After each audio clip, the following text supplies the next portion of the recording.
காலை 9:30 மணி. அலுவலகமே ஒரு போர்க்களம் போல காட்சியளிக்கிறது. கொரியன் கிளைண்ட்ஸ் இன்னும் சில நிமிடங்களில் வரப்போகிறார்கள். அது மிக முக்கியமான பல லட்ச மதிப்புள்ள ப்ராஜெக்ட். யாழ்னிக்கு முக்கியமான பொறுப்பு வழங்கப்பட்டுள்ளது. அவள்தான் ப்ராஜெக்ட் எக்ஸ்பிளைன் செய்ய போகிறாள். அவள் நெற்றியில் வியர்வை துளிகள். ஒரு கையில் லேண்ட்லைன் ஃபோன், மறு கையால் லேப்டாப்பில் ஸ்லைடுகளை சரிபார்க்கிறாள். யாழ்னி வேகமாக பேசிவிட்டு ஃபோனை வைக்கிறாள். சார், காஃபி ஸ்நாக்ஸ் எல்லாம் மீட்டிங் ஹாலுக்கு வந்தாச்சு. கிளைண்ட்ஸ் கார் என்ட்ரன்ஸுக்கு வந்துட்டாங்க. நான் போய் அந்த முக்கியமான ஃபைலை எடுத்துட்டு மீட்டிங் ஹாலுக்கு டைரக்டாக வரேன். தூரத்திலிருந்து இதையெல்லாம் பார்த்து கொண்டிருக்கும் கவின் மெல்ல புன்னகைக்கிறான்.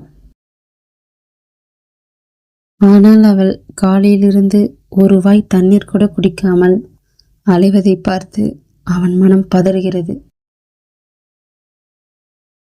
தன் மேஜையில் இருந்த பிஸ்கட் பாக்கெட்டை எடுத்து அவளிடம் கொடுக்க முயல்கிறான்.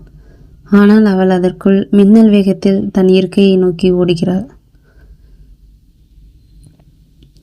யாழ்னியின் டேபிளில் 2 கோப்புகள் கிடைக்கின்றன. இரண்டுமே ஒரே நிறம், ஒரே அளவு. யாழ்னிக்கு ஒரு ஃபோன் கால் வருகிறது. அது அவள் தந்தை இருக்கும் மருத்துவமனையிலிருந்து வர பதற்றத்தில், ஹலோ அப்பா, நல்லா இருக்கீங்களா? இது ஒரு முக்கியமான மீட்டிங், முடிச்சுட்டு கூப்பிட்றேன் என்று சொல்லிக்கொண்டே கண்ணில் பட்ட ஒரு ஃபைலை இழுத்து கொண்டு ஓடுகிறாள். அவள் எடுத்தது பழைய அக்கவுண்ட்ஸ் ஃபைல். கவின் மெதுவாக அவள் டேபிள் பக்கம் வருகிறான்.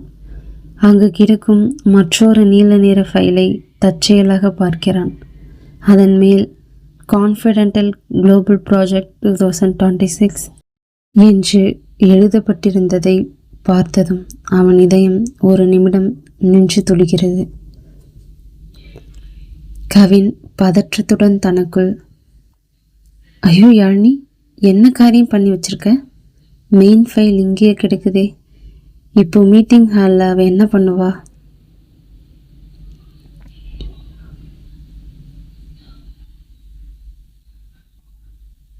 மீட்டிங் ஹால் கதவு மூடப்படுகிறது. கவின் அங்கே ஓடி வருகிறான். உள்ளே மேனேஜர் கிளைண்ட்ஸிடம் அறிமுக உரை நிகழ்த்தி கொண்டிருக்கிறார். கவின் நேரடியாக உள்ளே சென்றால் யாழ்னியின் கவனக்குறைவு எல்லோருக்கும் தெரிந்துவிடும். அங்கே தண்ணீர் பாட்டில்களை அடுக்கிக் கொண்டிருந்த பின் முத்துவை அழைக்கிறான். கவின், முத்து, இதோ பாரு, இந்த ஃபைலை மட்டும் எப்படியாவது யாழ்னி மேடம் டேபிளில் வச்சுடு. அவங்க கையில் இருக்கிற பழைய ஃபைலை எடுத்துகிட்டு வந்துடு. மேனேஜர் கேட்டதா சொல்லு, புரியுதா? சீக்கிரம். முத்து உள்ளே சென்று நேர்த்தியாக மாற்றுகிறான்.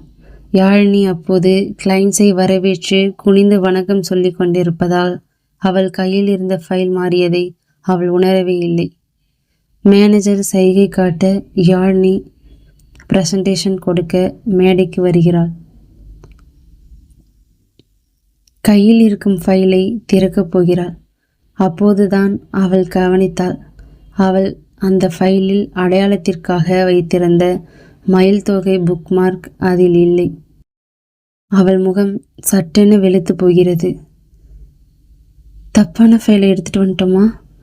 இப்போ மேனேஜர் முன்னாடி மானம் போயிடுமே.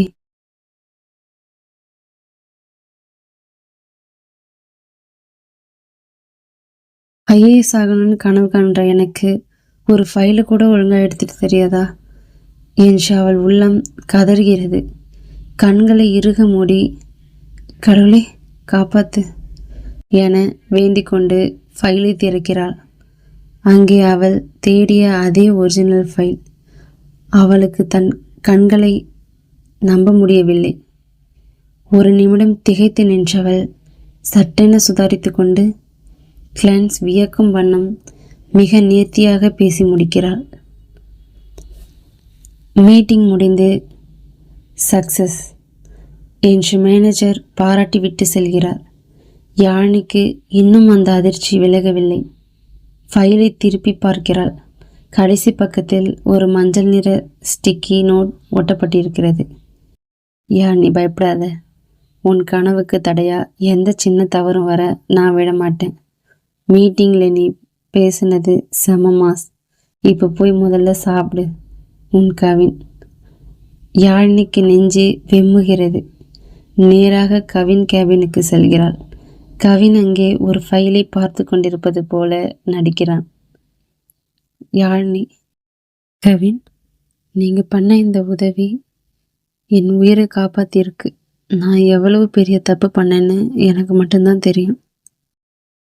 கவின் அவள் அருகில் வந்து மெல்லிய குரலில், ஏய் லூசு, ஏன் இப்போ அழுதுட்ருக்க? காதலிக்கிறது வெறும் ஐ லவ் யூ சொல்கிறது மட்டும் இல்லை யாழினி. உன் பாரத்தை நானும் கொஞ்சம் பகிரதான். உன் கவனம் முழுக்க உன் லட்சத்தில் மட்டும் இருக்கட்டும். பின்னாடி உன்னை தாங்கி பிடிக்க நான் இருக்கேன்.